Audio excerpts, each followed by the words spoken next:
Different bridge configurations are used for connecting strain gauges to a Wheatstone's bridge.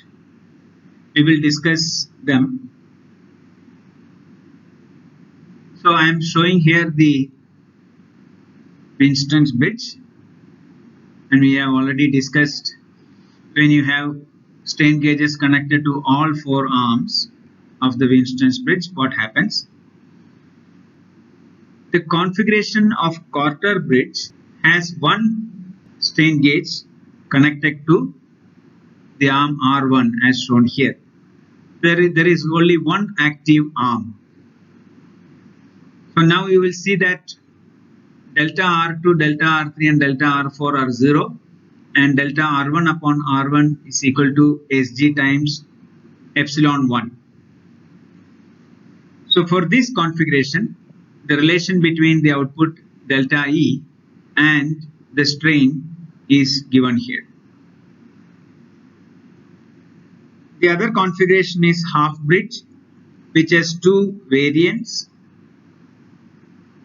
The first variant, the arms R1 and R2 are active, or you connect strain gauges of the same resistance and gauge factor in the arm R1 and R2. So delta R3 and delta R4 are 0. Delta R2 by R2 will become Sg into epsilon 2. Now the relation between the output delta E and the strains epsilon 1 and epsilon 2 is shown here. You see that epsilon 2 is subtracted from epsilon 1 in this configuration. The other variant of half bridge, R1 and R3 are the active arms. So you connect strain gauge of the same resistance and gauge factor, one to R1 and another to R3. And now you will see that the relation between delta E and the strains epsilon 1 and epsilon 3 changes. The two strains are added together. The last configuration is the full bridge, where all four arms have strain gauges, and you have seen this earlier. The output delta E will be related to the strains as shown here. Let us look at the level of output, that is delta E, we can get from a Wheatstone's bridge.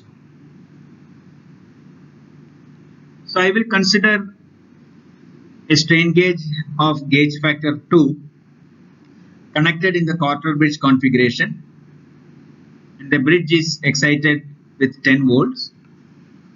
The strain gauge is subjected to a strain of 1 into 10 power minus 5, which is 10 microstrains, and this will give a change in voltage of 0.05 millivolts, that is 50 microvolts. This is an extremely small level of voltage to measure accurately.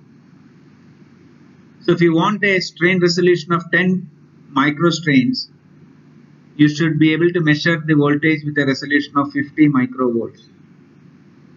In practical situations is very difficult. So the output from the bridge has to be amplified properly to a measurable range. When you connect a strain gauge to a structure and load the structure, the strain gauge will be subjected to a level of strain, and what you will measure is a change in voltage, which is amplified. Now, how do you calculate back the strain which the gauge is subjected to? This is done by what is called bridge calibration. In bridge calibration, one induces a known delta R in one of the arms of the Wheatstone's bridge by connecting a shunt resistance RC in parallel to the existing resistance in that arm. So I have connected here RC to R1 in parallel arrangement, and this will change the resistance of this arm, and correspondingly you will get a delta E, which is measured. Now this delta R is convert it into an equivalent strain using the gauge factor by the expression shown here. So delta R1 can be easily calculated once you know the value of RC and R1. You know the gauge factor, so this strain can be easily calculated, which is the calibration strain, epsilon CAL. For example, if the strain gauge has 120 ohm resistance and the calibration resistance or the shunt resistance is 59,880 ohms, the gauge factor is 2, then epsilon calibration will be 0.001. And suppose when you connect RC to arm 1, you get a delta E of 1 volt, then it indicates that 1 volt output from the bridge is corresponding to a strain of 0.001 in the strain gauge. So in a real application, if the output you get from the bridge when the strain gauge is subjected to strain is 0.5 volts, that means the strain gauge is reading a strain of 0.0005. We will now see how to measure shear strains using a strain rosette. So as I had mentioned earlier, electrical resistance strain gauges measure only normal strains, that too on the surface of a part or a component. On the surface, one can measure only 3 components of strain: epsilon xx, epsilon yy and epsilon xy, one of which is shear strain.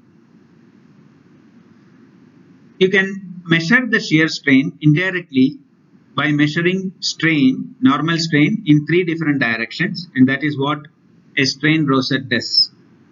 So a strain rosette has 3 strain gauges, each sensing strain in a different direction, but these 3 gauges are stacked one over the other as shown here. So you have 3 gauges in 3 different directions, all measuring strain at the same point but in 3 different directions. The normal strains at this point in 3 different directions can be measured by the strain rosette.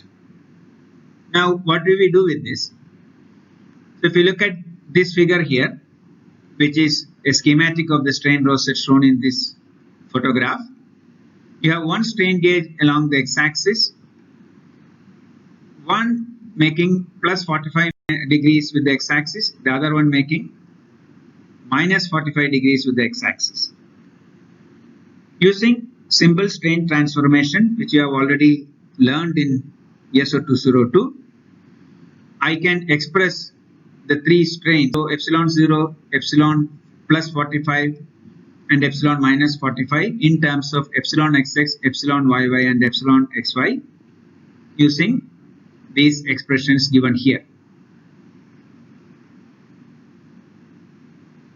So you measure epsilon 0, epsilon plus 45 and epsilon minus 45, and you have 3 equations and 3 unknowns. Then you can calculate what are epsilon xx, epsilon yy and epsilon xy. This is how you will measure the 3 strain components on the surface of a part.